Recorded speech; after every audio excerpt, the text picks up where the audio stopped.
It's just Uncle Larry checking in real quick on a Monday. Hope you guys had a relatively reasonable weekend. I know I did. Watched football pretty much all day yesterday. How about that game last night, friends? The Washington football team versus the Broncos. That was exciting. For those of you who stayed up late to watch that ending of that was pretty exciting.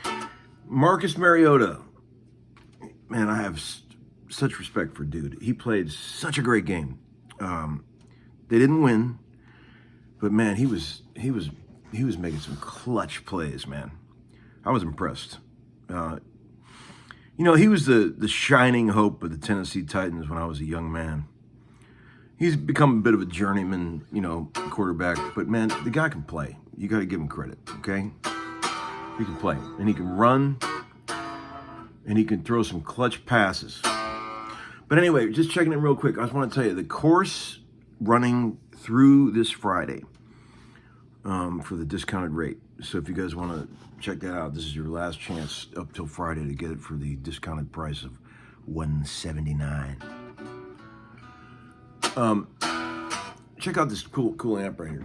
Look at this. See that? Just got that. It's an annoyingly clean 1970 super bass, 100 watt. That'll be a cool addition to the old session rig, because I don't have a 100 watt out there anymore. And man, that's great. That thing is annoyingly clean. Just got that recently, and I just plugged it in for the first time. It sounds wonderful. Although my ears are so beat up these days that the thought of playing one of those live, it ain't gonna happen. I've got that ever since that injury I had with the fucking feedback blast a while back, man. Oh Lord, I gotta have shit low because it just freaks out my left ear. But I've got the Pete Townsend thing. But such is life. I'm surprised my ears lasted this long. 50, about to be 57 years old. They've served me well.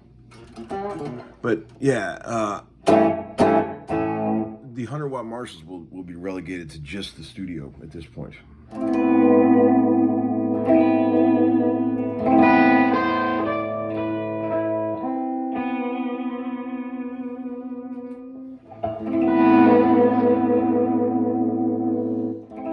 I want to show you one last thing, and then I'll leave you alone for today.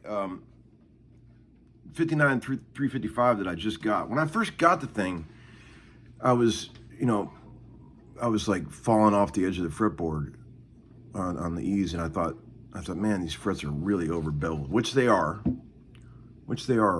definitely over beveled. You can see, but they're probably not as bad as I thought. I realized yesterday that the way the bridge was, like the E string was like this. It was like way over.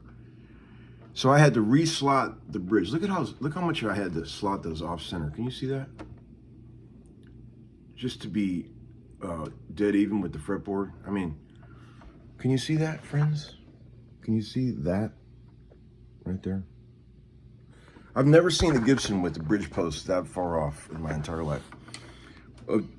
Probably end up having to re-drill these two holes because they're so far off center. But I mean, it plays like it is. It plays so much better now that the strings are centered. have you ever seen that on an old Gibson? I've never seen them that far off. Like the A string is almost off the edge of the saddle to be right. Look at that. Pretty crazy. All right, dudes. Hope you're doing great out there. What do we got tonight? We got Patriots against the Giants. Giants 6 straight losses. All right. Talk to you later. Bye-bye.